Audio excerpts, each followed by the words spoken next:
Update. Aunt tells me that my paycheck should go towards her son's college fees when she didn't let me stay at her house in order to attend school. Original post. I got a job around 3 months ago.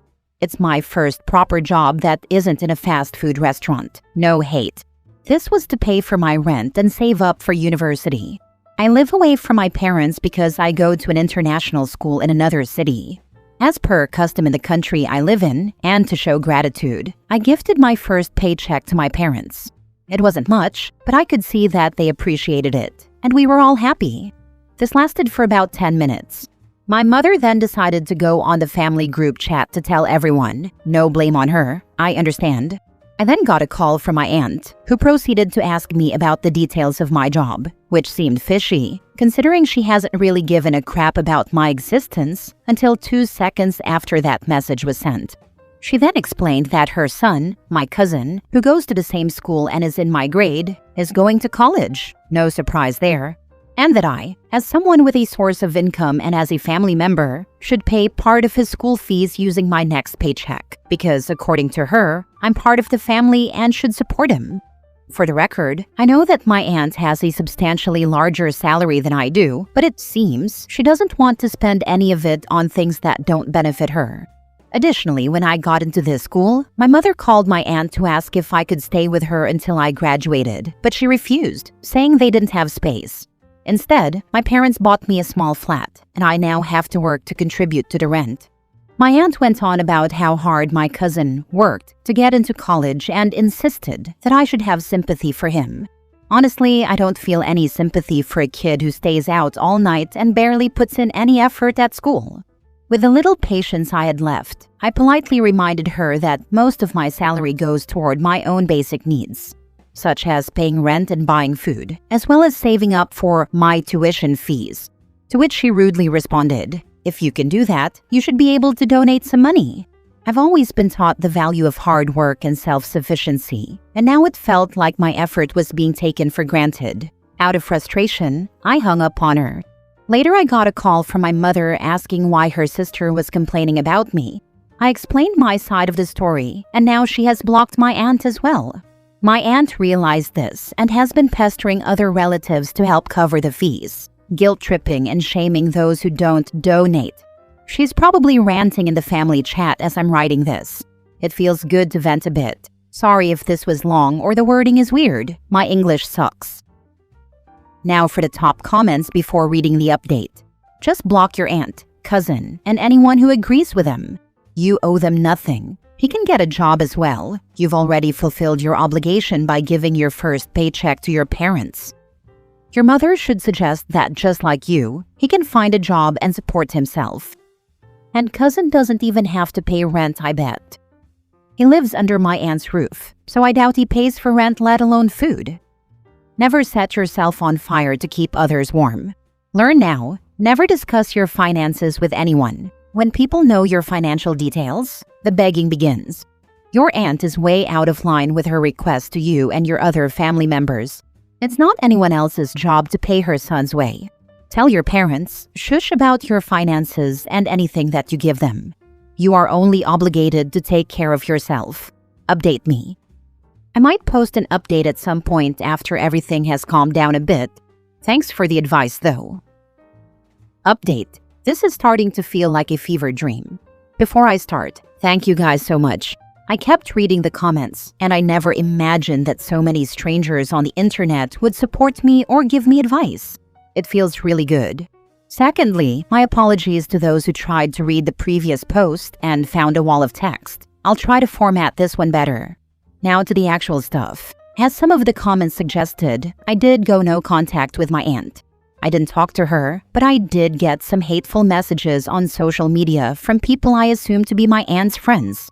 This worked for about a day, until I realized the horrible timing of my last post.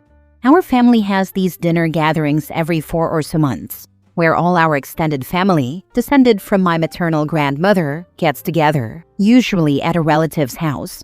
This time, it was my parents' turn to host, and honestly, it felt good to go back, because living alone isn't that fun. I got there around 3 p.m. today. I'm going back to school tomorrow. to help prepare and, best of all, to get some quality time with my parents and sister before everyone else arrived. As soon as I got there, they showed me my aunt's pity rant in the family group chat, and we laughed about it. Around 5 p.m., my relatives started showing up, including my aunt and her family. I managed to avoid her for the first hour, until dinner. That's when everyone sat at the long table, and as usual, we went around sharing updates about our lives. One of my uncles asked how school was and about our internal exam results. For context, my school follows the International Baccalaureate Exam Board, and anyone who's done IB knows it's hell. My cousin went first, proudly announcing that he got a total of 26/45, a pass. Someone told him to study harder, LOL. Then it was my turn, and I told everyone I got a 42, which got me a round of applause and a pissed-off look from my cousin. That's when my aunt stood up and declared that this was exactly why I should help my cousin. Apparently, I'm doing well enough, and my lazy cousin deserves the same opportunity too, because he was trying hard and cut down on playing Call of Duty. Honestly, if you take the IB diploma program and still have time for Call of Duty, you must be really smart. She then switched to a customer service voice and started appealing to the other relatives, while subtly shading the ones who hadn't donated. As some of you suggested, I told her that I would donate the same amount of money she paid for my school fees, aka nothing, and that if my cousin really needed money, I'd be glad to share my employer's contact info with him. I had a lot of fun saying that, but unfortunately it had the opposite effect. My aunt went ballistic, shouting that my mother had raised a heartless and stupid child, and that I was now old enough to be a breadwinner for the family, which apparently includes her. This pissed off my dad, who dragged my aunt into another room, but we could still hear him yelling that she shouldn't be dependent on other people. In the end, my aunt stormed out with my cousin, but not before demanding that my mother talk some sense into me or disown us entirely. This all happened about an hour ago. As I'm writing this, my aunt is ranting in the group chat, saying that if I ever get a scholarship, it should go to my cousin, and that I should pay for my tuition myself. I don't think that's how scholarships work. P.S. No hate to my cousin. To be fair, he didn't demand anything from me. I think he's just annoyed that I got the better score. I don't think he's stupid. I just think he's devoted all his brain power to Call of Duty. If she does anything else delusional and Reddit-worthy, I'll post another update. How did your other relatives react to your aunt's demands? Some of them blocked her, some of them screamed into their phone, and some crazy ones actually gave money. Well, now you can all tell the aunt to go after the ones who gave her money and to leave you alone. And she's the well-off aunt if I remember the original post correctly. Sounds like someone needed to get hit with a slipper as a child. Good on you for standing your ground and your family for backing you up. I wouldn't been able to do that. We used belts in my part of the world. We do too, except there was no belt handy. She is well off, but I'm assuming she has wasted it on makeup, bags, or jewelry. I don't think being disowned by her is the problem she thinks it is. She was already giving you nothing. She wants my family to disown me and whoever else objected to her humble request. Next story. My dad wants me to pay back my child support. I know this is a topic that has already been discussed, but I'm just looking for advice on a good comeback. My dad, 59, recently started making comments about how, now that I'm earning more money, I should be able to pay back the child support he paid over the years. It started small, little remarks like, "You're going to need a big income to pay back all that child support." He's asked me more than once how much I'm currently earning, and always looks disappointed when I tell him. He loves to make these comments on special occasions like my birthday, and only when my boyfriend is around, either in the same room or in the car. It's like he wants an audience to see how funny or clever he's being. My relationship with my dad has always been a bit strained, but it really went downhill when I turned 18. That's when he decided he shouldn't have to pay child support anymore, even though I was still in school. A court made it very clear that he was still obligated to continue paying, and he didn't take that well. He stopped talking to me for almost 2 years after that, like I had done something wrong for existing while he had to follow the law. Now that I'm an adult with a decent job, he acts like I owe him. It's not just the money comments, it's the tone behind them.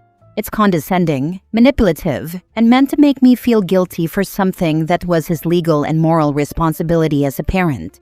Sometimes I get so angry I can feel my hands shaking, but I usually just fake a laugh or change the subject because I don't want to start a fight or make things worse. Going no contact isn't really an option. I'm already low contact, and most of our communication is initiated by him. The only reason I don't completely cut him off is because my grandmother, the only other close family I have, would stop talking to me if I did. She believes family should stick together no matter what, even when it's toxic. But every time he brings it up, I feel this mix of anger and helplessness. I want to have a good response, something calm but sharp, something that shuts him down without turning it into a big argument. I'm just tired of being made to feel like a bill he wants reimbursed instead of a daughter he should care about. Child support isn't a form of savings account or bond he can get a return on. Not sure there's anything you can say that won't get that deadbeats back up. If you don't want to rock the boat, then don't bother saying anything, at least for the rest of your grandmother's life. He's not owed a penny. Right, and the dad paid that child support to OP's mom, not to OP. My response would be, "Gee, Dad, that's pretty low, even for you." I want to know what you've said and how he reacted. To be honest, we had a fight and have been no contact since then. He thought it was a good idea to test me by basically waiting for me to call him. Normally, we talk every 2 weeks. He didn't call me, and 2 weeks later, so after 4 weeks, I called him and got snapped at for finally calling. I didn't take that well and said if he wanted to snap at me the second I called, we didn't need to talk at all, and that I'm not his girlfriend, so why would he even think about testing me? That it's just childish. He played the victim card and told me he didn't like me snapping at him, and that I was childish for telling him his behavior was childish. I still laugh when I think about that logic. Since then, we have had no contact. I tried contacting him on his birthday, but he didn't take my calls, answer my texts, or react to a gift I sent him. I'm furious because he took the decision from me of going no contact. I've been debating it for years, but now I'm at a point where I think, good riddance.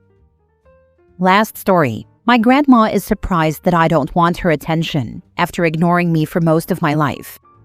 To give you a little context on the kind of relationship my grandmother and I had, for 20 years she spelled my name wrong. Every card that was sent had my name spelled wrong. On my 21st birthday, she sent me a card that had my name spelled correctly, and I, along with my mother, was so shocked that we were wondering if she had actually sent the card. Growing up, my grandma was really close to one of my cousins. I'll call him Mike. I just assumed it was because she and Mike lived close, while I only got to see my grandma on holidays or family vacations, so like once or twice a year. The moment that made things click for me was when I was around 12 and we were taking a family vacation. We decided to go to a museum specifically for a Native American exhibit. As my grandma says, we are Native American. Literally no evidence of that. But once we got to the gift shop, my grandmother bought herself and Mike matching necklaces. I remember feeling very bad and left out. So I asked her if I could get something to match with her as well, and to summarize, she said, "Oh well, it's just a thing with Mike and me. We really bond over our Native American heritage. You don't know much about it, so it wouldn't make sense to buy you something." It was at that moment in my head I was like, oh, so you're just never going to acknowledge me and my feelings. From then on, I never went out of my way to vie for her attention. Cut to several years later and I'm an adult, and my grandmother is 79. My aunt had planned an all-girls cruise for our family. The entire time, my grandma kept wanting to join me for things and kept asking me about my plans.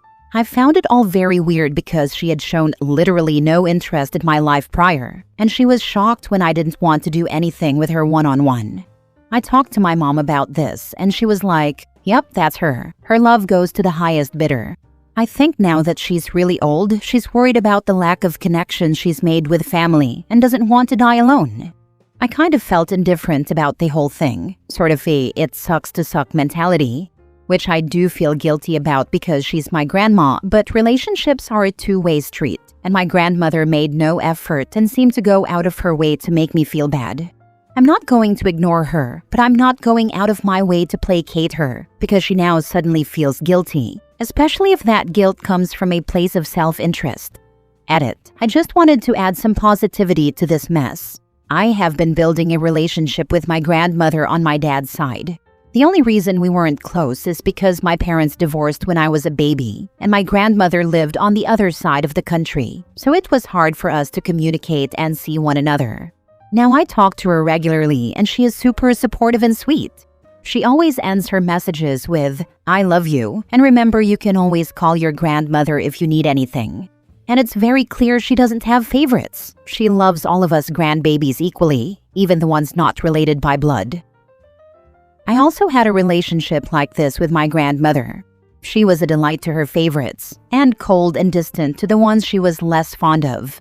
I was a favorite, but then as a teen I had much younger cousins who didn't see through her, so I was dropped and forgotten about. I went to college and did very well, even securing some great experiences and a career, and then she wanted my time again.